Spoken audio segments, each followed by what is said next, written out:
Wat 'n heerlike voorreg om vandag weer saam met jou te kan stil word rondom dit wat saak maak in die lewe. Ons is vandag by jou dagstukkie nommer 360 en die tema van vandag se dagstukkie is: wat is jou allereerste? Kolossense 3 vers 11.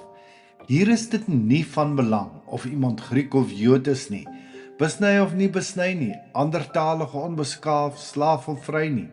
Hier is Christus, alles en in almal. Jou identiteit is nie wat jy doen nie en bereik het nie, maar wie jy is en aan wie jy behoort. Wat is jou allereerste?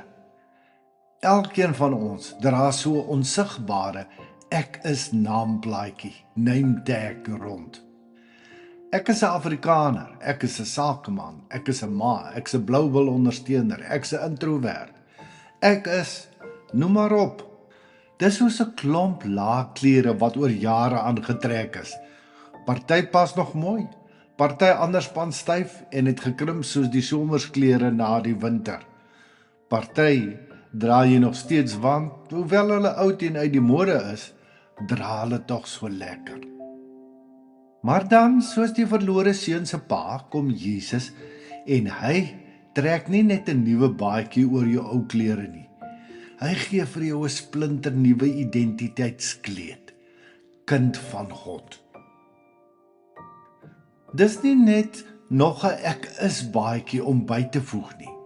Dis die heel belangrikste, eerste en enigste een wat saak maak. In 1 Korintiërs 12 praat Paulus oor die liggaam. Baie lede, maar een liggaam. Verskillende gawes, maar dieselfde Gees. Met ander woorde, jy is 1000% uniek, maar jou waarde lê nie in jou label nie. Dit lê in aan wie jy behoort, wie jou Vader is, 'n aardse een of jou hemelse Vader. Voor die Gees ons kind van God gemaak het ons identiteit baie sterk gedraai rondom ons familie, ons kultuur, ons taal, ons beroep, ons status en selfs ons velkleur. Al daardie dinge het amper soos 'n toegangspas gewerk. Wie's in, wie's uit, wie tel nie. Toe kom Jesus en hy wys toe vir ons wat is die enigste ding wat vir God saak maak. Dink aan Petrus se ervaring in Handelinge 10 met die laken vol diere. Oor alles wat hy jare lank as onrein beskou het, sê God skielik, wat God rein verklaar het, mag jy nie onrein ag nie.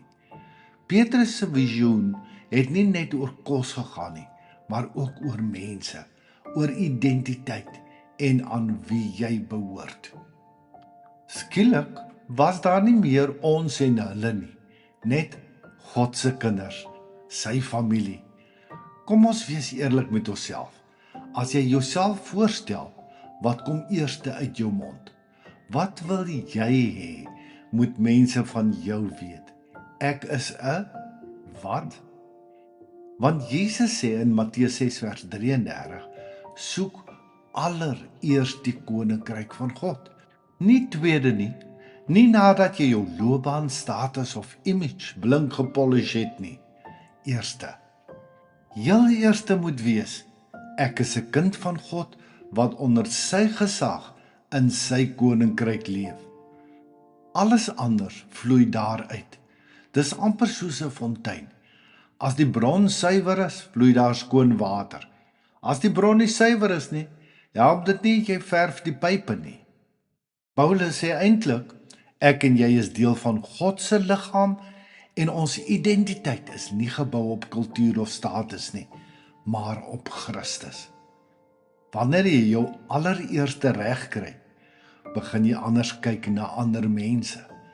Jy sien nie meer daai ou van daai groep nie. Jy sien iemand vir wie Jesus ook gesterf het. Iemand wat ook plek het in die liggaam van Christus. Wanneer God jou allereerste is, hoef jy niks vir niemand meer te bewys nie. Iets om oor na te dink. Hoekom dink jy sukkel ons so om los te kom van ons ou identiteit? Wat dink jy kan ons doen om meer vanuit ons identiteit in Christus te lewe?